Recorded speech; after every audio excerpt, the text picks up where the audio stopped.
Well, I'm joined now by Douglas Murray, who's on the Gaza border. Douglas, let me ask you first of all, why have you felt the need to go there?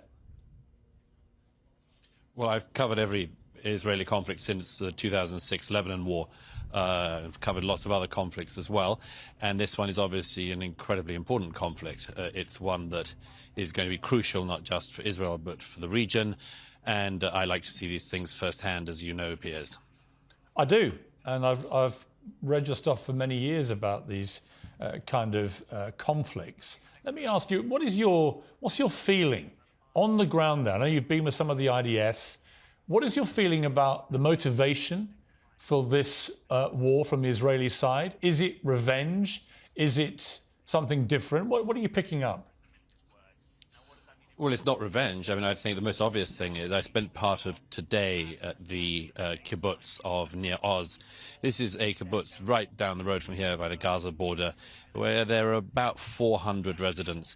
80 of them were kidnapped on the 7th of October, and another 30 to 40 were murdered.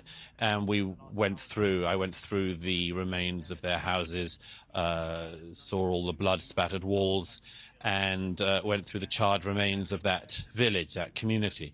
That was just one of the massacre sites. I went earlier past the massacre site of what you'll remember there was a music festival, also near the Gaza border, which was taking place, where so many hundreds of young people were having a rave and then were massacred, raped, mutilated, and again kidnapped and taken through the border into Gaza. So you see the remnants of that appalling day everywhere around here. It's very hard to find a family anywhere in Israel that hasn't been directly or very closely related to the atrocities of that day. 1,400 civilians slaughtered in one day and thousands more injured is the sort of thing that will have an effect on any society. It would be roughly comparative to, say, 20,000 people being killed in our own country. So it's a massive thing. It's a massive blow in Israel. The whole nation has felt it. And, of course, people know that there needs to be an answer to this. And I think you can hear behind me as I'm speaking some of that answer, the crump of artillery shells and missiles from the air, it seems. And you can see some of that rising over the border behind me. You talked about proportionality in this conflict being absurd. I've talked a lot about what is proportionate, and I've struggled to think of what a proportionate response is to the barbarism of those terror attacks. There is a view, and maybe you share this view, but there is a view, I think Ben Shapiro said this to me when I interviewed him, that there should be no limit on the response that Israel has. It's not about proportion. It's not about you kill one of us, we kill one of you. This is about a war specifically designed to eliminate Hamas, and they will do what it takes. Yes. Well, I mean, remember that one of the heads of Hamas said only a few days ago from the comfort of his foreign residence, because remember, the heads of Hamas don't live among their peoples. They've been made billionaires by taking in international aid for years now. But one of the heads of Hamas said the other day, we will keep doing October the 7th again and again and again. So there's a realization in Israel, I think, that this is just unlivable. You can't have a situation where you have a neighbor who, well, won the election in 2006 after Israel withdrew from the Gaza, promptly killed their fellow Palestinians, the Fatah members in the Gaza, threw them off buildings and shot them in the back. So Hamas has been ruling Gaza for all the last 1.5 decades. It has spent all the international aid money and much more that has come into it on its own infrastructure of terror tunnels, its infrastructure of rockets and other munitions to throw at Israel, and then, of course, in enriching its leaders. The place you see behind me could be Singapore by now, and there's a reason it isn't, and it's the leadership of Hamas. And so, I think that it is something that people have to realize, that this is not a situation which is sustainable for Israel. And yes, the Israeli government is going to be doing whatever it needs to do to fulfill its objective of ridding the Gaza of Hamas. How easy or difficult a job that is another question, but it's something that is going on as we speak.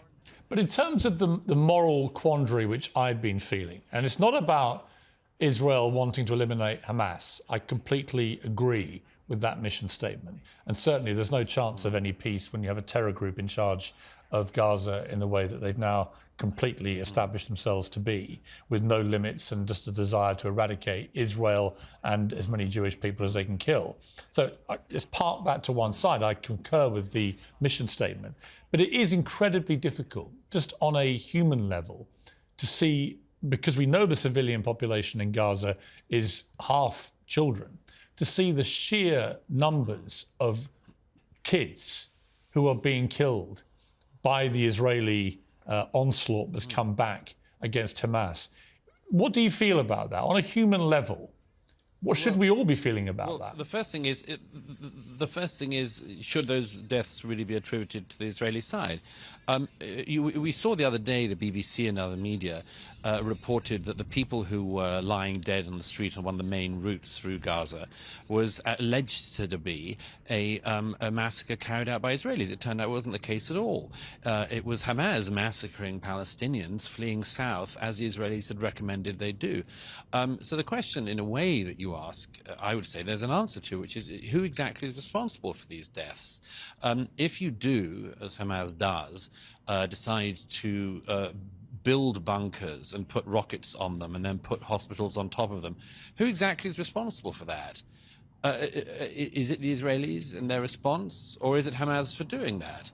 If you do decide, as Hamas has done, to use all of these billions of dollars of international aid to build tunnels where you can hide, among other things, the kidnapped Israelis, who's responsible for the strikes that happen as a result and any civilian deaths? Is it the Israelis, or is it Hamas, who has been holding the Palestinian peoples of the Gaza hostage for the last 15 years and more? Again, I repeat this point. You know, a lot of what has been said about this seems to suggest that Hamas has no responsibility for this. You know, if you went into your neighbor's house, ransacked it, raped your neighbors, killed some of them, took others into captivity, and then somebody said, that's not on, I'm going to do something in retaliation to that, you would bear the cost of that. You'd bear the price for that.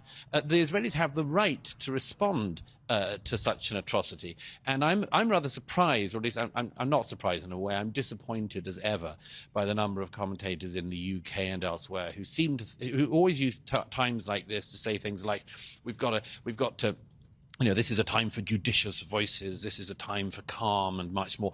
I do always wonder if those people would say the same or feel the same if it was a bit closer to their own home.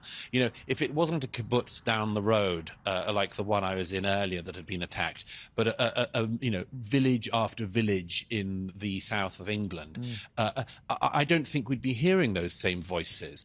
I think there's a very particular standard that the Israelis are held to. I think it's an unfair standard, it's an unequal standard, it's an intolerable standard for the Israelis. But when people say, you know, you've just got to sort of live with this, the Israelis quite rightly will be saying, well, we don't see quite why we do.